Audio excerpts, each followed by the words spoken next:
اور ہر مانگنے والے کے لیے مقبولیت کا مرکز ہے اور ہر جانے والے کے لیے رحمت کا مرکز ہے۔ تو معزز سامعین اکرام، اللہ نے شہر مدینہ کو ہر اعتبار سے مرکزیت عطا فرمائی ہے۔ اب ذرا آپ دیکھیں، بعض لوگ ہیں جن کو اللہ تبارک و تعالی نے اپنی مقدس بارگاہ میں آنے کا موقع تو، اپنے حبیب کی بارگاہ میں آنے کا موقع تو عطا فرمایا، لیکن وہ بدبخت یا بد نصیب جو مدینہ طیبہ میں ٹھہرنا، مدینہ طیبہ میں وہاں کی فضاؤں سے، وہاں کی رحمتوں کو سے فیض حاصل کرنا اپنے لیے مناسب نہیں سمجھتے یا ضروری نہیں سمجھتے، تو اللہ تبارک و تعالیٰ نے قرآن شریف میں ان کے لیے ارشاد فرمایا، سورہ احزاب کی آیت ہے، ثم لا یجاورونک فیہا الا قلیلا ملعونین۔ اللہ تبارک و تعالیٰ قرآن شریف میں ارشاد فرماتا ہے، پھر وہ مدینہ میں تمہارے پاس نہ رہیں گے مگر تھوڑے دن، یعنی کہ ان کو مدینے میں رہنے میں بیزارگی آئے گی، مدینے میں رہنے سے ان کی طبیعتیں راحت نہیں پائیں گی، مدینے میں ان کو جب بھیجا جائے گا تو وہ لوگ مدینے میں رہنا اپنے لیے مناسب نہیں سمجھیں گے، پھر وہ ملعونین، اللہ تبارک و تعالیٰ کہہ رہا ہے کہ ان کی اس گندگی کی وجہ سے کہ مدینے میں ان کو سکون نہیں ملے گا، مدینے میں ان کو چین نہیں ملے گا، اس گندگی کی وجہ سے اللہ تعالیٰ ان پر اپنی لعنتوں کا نزول فرمائے گا۔ مدینہ اگر کسی کو پسند نہیں آتا ہے تو قرآن شریف میں اللہ کہہ رہا ہے کہ ان پر اللہ اپنی لعنت بھیجے گا۔ اور پھر اب ذرا غور کریں، جب شہر مدینہ پسند نہ ہو تو ان پر لعنت ہے، تو پھر جسے ذات مصطفیٰ خود پسند نہ ہو تو ان کی لعنتوں کا عالم کیا ہو؟ جو نبی پاک صلی اللہ تعالی علیہ وسلم سے نعوذ باللہ سلام پڑھنے میں اعتراض کر رہے ہیں، نبی پر فاتحہ دینے پر اعتراض کرتے ہیں، نبی کی بارگاہ اقدس کا ادب، احترام، تعظیم، تکریم، آپ کی محفل نعت میں شرکت اور آپ کی عظمت والی محفل سما پر اگر کوئی اعتراض کرتا ہے تو پھر آپ سوچیں اس کی لعنت اور اس کی بدبختی اور اس کی بدنصیبی کا عالم کیا ہوگا۔ مدینہ اس لیے اللہ رب العزت کو افضل ہے، مدینہ اس لیے سارے مسلمانوں کو افضل ہے، مدینہ اس لیے ساری کائنات کے ہر مومن کو افضل ہے کیونکہ وہاں رسول اللہ صلی اللہ علیہ وسلم رہتے ہیں، وہاں آرام فرما رہے ہیں۔ آقا علیہ السلام جس جگہ آرام فرما رہے ہوں، جب وہ جگہ آپ کے وجود کی وجہ سے اتنی عظمت والی ہو جائے کہ اگر اس میں ٹھہرنا کسی کو بیزارگی لگے، اس میں رہنا کسی کو جو ہے نعوذ باللہ مصیبت لگے، تو پھر اللہ کہہ رہا ہے ایسے بدبختوں پر ہم نے لعنت فرمائی ہے۔ تو پھر ذات اقدس صلی اللہ علیہ وسلم سے اگر کوئی اپنا رشتہ کمزور کر لے، تعلق کمزور کر لے، وہ تو سب سے بڑی لعنت کا شکار ہے۔ معزز سامعین اکرام، پھر اس کے بعد دیکھیں، یہ تو قرآن کی آیت تھی، جو لوگ مدینہ پاک سے نعوذ باللہ محبت نہیں کرتے بلکہ بغض رکھتے ہیں یا پھر کوئی عداوت رکھتے ہیں یا کوئی گندگی یا میل کچیل یا تھوڑا بہت غلط خیال بھی اگر مدینہ پاک سے رکھتے ہیں تو ان کے لیے اللہ نے یہ لعنت فرمائی۔ اب رسول اللہ صلی اللہ علیہ وسلم ارشاد فرماتے ہیں، حضرت سعد رضی اللہ تعالیٰ عنہ نے اس حدیث کو روایت کیا۔ سعد بن ابی وقاص رضی اللہ تعالیٰ عنہ کون؟ عشرہ مبشرہ ہے، رسول اللہ نے جن کو کہا کہ یہ جنتی ہے، ایسا جنتی صحابی حدیث روایت کر رہے ہیں، اور لازمی بات ہے جنتی جنتیوں کا ہی ذکر کرتے ہیں اور جنتی بتا دیتے ہیں یہ جنتی ہے یہ دوزخی ہے۔ تو حضرت سعد رضی اللہ تعالیٰ عنہ نے اس حدیث کو روایت کیا کہ رسول اللہ صلی اللہ تعالیٰ علیہ وسلم ارشاد فرماتے ہیں، یہ حدیث مسلم شریف کے اندر موجود ہے، آقا علیہ الصلوۃ والسلام نے ارشاد فرمایا، مدینے کے دونوں کناروں کے بیچ میں، یعنی کہ یہ حدود، یہ باؤنڈریز کے بیچ میں جو مدینے کی حدود ہے، ان حدود میں اگر کوئی کانٹا بھی نکالتا ہے تو میں بروز محشر اس کی شفاعت نہیں کراؤں گا۔ اللہ اکبر۔ وہاں کا پھول توڑنا تو دور کی بات، وہاں کسی کی قتل و غارت گری تو بہت دور کی بات ہے، اگر کوئی کانٹا بھی مدینے کا نکال دے یا اس سے بھی نفرت کرتا ہے نکالنے کا مطلب کیا؟ نفرت کر کے کوئی چیز پھینک دی جاتی ہے. گھر سے کچرا اس لیے پھینکا جاتا ہے کیونکہ کچرے سے نفرت ہوتی ہے. گھر سے گندگی اس لیے نکالی جاتی ہے کیونکہ گندگی سے نفرت ہوتی ہے. کہتے ہیں اگر کسی نے نفرت کرتے ہوئے میرے شہر سے کانٹا بھی نکال دیا تو میں بروز محشر اس کی شفاعت نہیں کراؤں گا. اللہ اکبر. آپ اندازہ کیجئے مدینے کی عظمت کا عالم کیا ہے. لوگ آج مدینے کی عظمت کو نہیں سمجھیں کیونکہ ایسی باتیں لوگوں سے چھپی ہوئی ہے اور لوگ ان باتوں کو آج نہیں سمجھیں جس کی وجہ سے گمراہ بھی ہوتے چلے جا رہے ہیں. نعوذ باللہ. مدینے کی عظمت کے تعلق سے جو ہے بیکار باتیں کرتے ہیں. ایک صاحب مدینے پاک گئے, اب کی بات بتا رہا ہوں, اس حج کی بات, اس حج سے پہلے جو عمرہ ہوا عمرہ کی بات بتا رہا ہوں, رمضان شریف کی. حج کے لیے مدینے پاک گئے.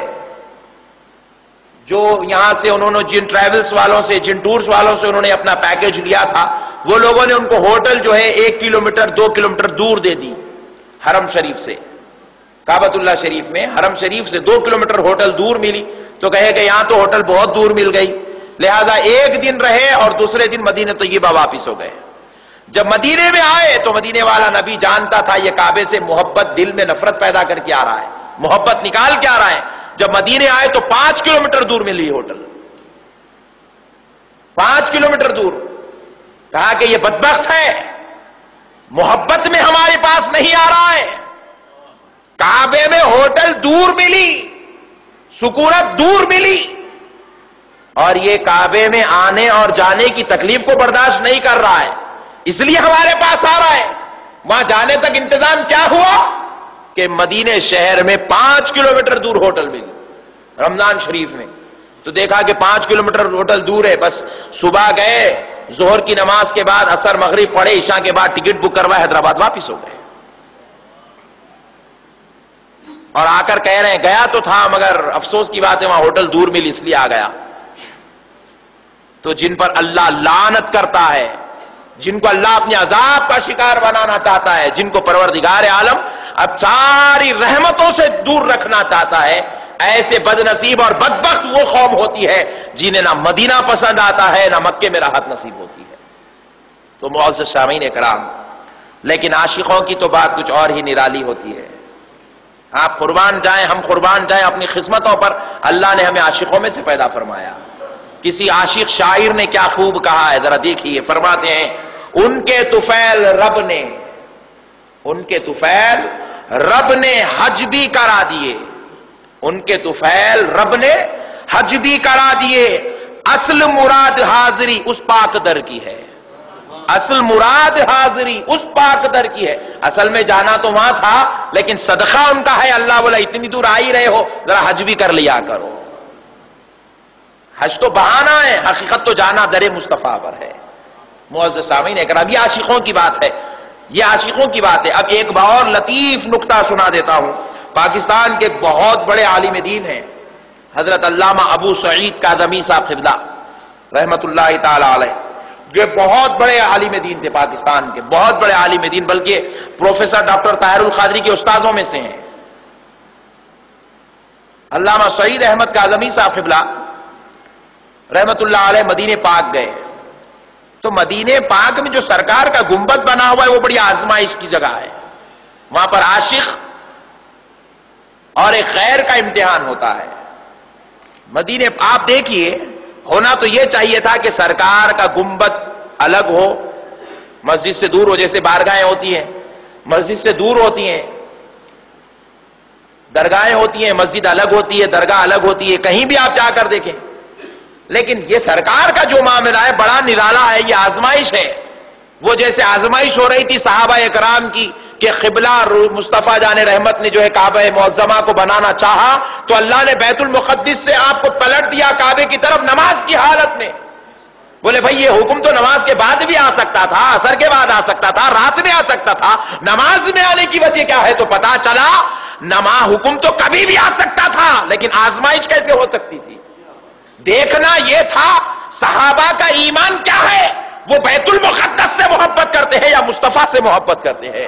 آزمانا تھا, اس لیے نماز میں حکم ہوا کہ قبلہ پلٹیے. مصطفیٰ پلٹے تو رب نے دیکھا کون ہے جو قبلے کو دیکھتا ہے اور کون ہے جو مصطفیٰ کی پشت انور کو دیکھتا ہے. تو جو پشت انور کو دیکھ کر پلٹ گیا وہ صحابی ہو گیا, جو ادھر کھڑا ہو گیا وہ برباد ہو گیا. نامراد ہو گیا۔ معزز سامعین اکرام، تو اسی طرح ابو سعید کاظمی صاحب قبلہ کی جو بات سنا رہا ہوں، اس سے پہلے ایک بات عرض کرتا ہوں کہ دیکھیں کہ ہمارے عاشقوں کا معاملہ کیا تھا، ہمارے بزرگوں کی حالت کیا تھی۔ تو اللہ رب العزت نے جو سرکار کا جو روضہ بنایا وہ مسجد میں ہے، مسجد کے باہر نہیں ہے، مسجد سے جدا نہیں ہے، مسجد میں سرکار کا روضہ ہے۔ اور جب ہم حج کو جا رہے تھے تو ہمارے استاد محترم حضرت علامہ طاہر رضوی القادری صاحب قبلہ صدر الشیوخ جامع نظامیہ نے ہمیں نصیحت فرمائی تھی، بیٹا جب مسجد نبوی میں نماز پڑھو تو پہلی صف کی خواہش نہ کرنا۔ حالانکہ آرزو ہے نا بھائی، آپ مسجد میں آئے ہیں تو آپ خواہش کرتے ہیں پہلی صف میں نماز پڑھ لیں، مؤذن کے بازو نماز پڑھ لیں، دوسری صف میں نماز پڑھ لیں، پہلی صف بولے دوسری میں مل جائے، دوسری اور تیسری میں مل جائے۔ اور ہمارے استاد محترم ہمیں یہ نصیحت کر رہے ہیں، مسجد نبوی میں جب نماز پڑھو تو پہلی صف کی خواہش ہرگز نہ کرنا، اور سامنے کی صفوں میں ہرگز نماز نہ پڑھنا۔ ہم نے پوچھا بھائی، جب تک تو ہمیں معلوم ہی نہیں تھی، کیونکہ ہم مدینے پاک گئے نہیں تھے، یہ بات ہمیں معلوم بھی نہیں تھی، تو ہم نے پوچھا حضور بات کیا ہے، آخر مسئلہ کیا ہے؟ تو آپ نے فرمایا اس لیے کہ اگر پہلی صفوں میں نماز پڑھتے ہو تو سرکار کا روضہ درمیان مسجد ہے، سرکار کو پیٹ ہونے کا اندیشہ ہے، سرکار کو خضوع میں اثر ہونے ختم ہونے کا اندیشہ ہے، لہذا سرکار کے روضے کے پیچھے جا کے نماز پڑھو۔ ارے ثواب کم ملتا ہوگا، ایمان تو سلامت رہ جائے گا، نماز تو کامل ہو جائے گی۔ اکثر لوگوں کو آپ دیکھیں تو ہم لوگ کرتے کیا آتے، جب نماز کا وقت آتا تو باہر نکل کے روضے اقدس کے پیچھے جاتے تاکہ قبلے کا قبلہ بھی سامنے رہے اور نماز کی نماز بھی ہو جائے، اور پھر جب نماز ہو جاتی تو واپس پھر مسجد کے باہر پلٹ کر یا پھر ریاض الجنہ میں 2 رکعت پڑھ لیتے ہوئے آ جاتے، اور آ کر سرکار کے روضے کے سامنے، سرکار کے روضے اقدس چہرے انور کی طرف چہرہ کر لیتے اور کعبے کو پیٹ کر کے بیٹھ جاتے۔ ایسے ہوتا، متوے آتے تھے پلٹاتے تھے، آتے تھے پلٹاتے تھے۔ تو ایسا ہی ایک معاملہ علامہ ابو سعید کاظمی صاحب قبلہ رحمۃ اللہ علیہ سے ہوا۔ وہ کعبے کو اب دیکھیے ہم پیٹ کر کے بیٹھے ہوئے ہیں، ایسے بیٹھے ہوئے ہیں، سامنے سرکار کا روضہ ہے۔ اب اپنے مناجات، اپنی گزارشات، اپنی آرزویں، تمنائیں، ذکر و اذکار وظائف میں مشغول ہیں۔ ایک متوع آ گیا، وہ متوع بھی بڑے عجیب ہوتے ہیں، بڑے عجیب ہوتے ہیں، انتہائی شریر ہوتے ہیں۔ میں سمجھتا ہوں ان کی شرارت کے سامنے یہودی بھی شرما جائے، اتنے شریر ہوتے ہیں، اتنے گندی خصلت کے ہوتے ہیں۔ تو الغرض بہرحال تو متوع آیا، آ کر کہنے لگا ارے تم تو پاکستان کے قوم کے بڑے عالم ہو، کیا تمہیں اتنا فرق بھی نہیں ہے کہ تمہیں کدھر پیٹ کرنا ہے اور کدھر چہرہ کرنا ہے؟ تو بولے کیا بات ہے؟ تو بولے تم کعبے کو پیٹ کر رہے ہو اور ادھر چہرہ کر رہے ہو، کیا یہ روضہ تمہارے لیے کعبے سے بھی زیادہ افضل ہے؟ تو ابو سعید کاظمی صاحب عاشق رسول تھے، کہے نادان کعبے کی کیا بات کر رہا ہے، یہ روضہ تو عرش سے بھی زیادہ افضل ہے۔ کعبے کی کیا بات کر رہا ہے، یہ روضہ تو عرش سے بھی زیادہ افضل ہے۔ اس کو متوع کو آیا غصہ، بولے یہ تو دل کی بات بول دیا اور میں نہ ہار گیا، لہذا پکڑ کے قاضی صاحب کے پاس لے گیا، وہاں قاضی مقرر ہوتے ہیں، قاضی صاحب کے پاس لے گیا۔ قاضی صاحب بولے کیا ہے مولانا صاحب، آپ نے ایسی کیوں حرکت کی، ایسی بے ادبی آپ نے کیوں کی، آپ نے روضے کی طرف رخ کیا، یہ بدعت، یہ شرک کے کام کیوں کر رہے ہیں، قبلے کی طرف رخ کرنا چاہیے۔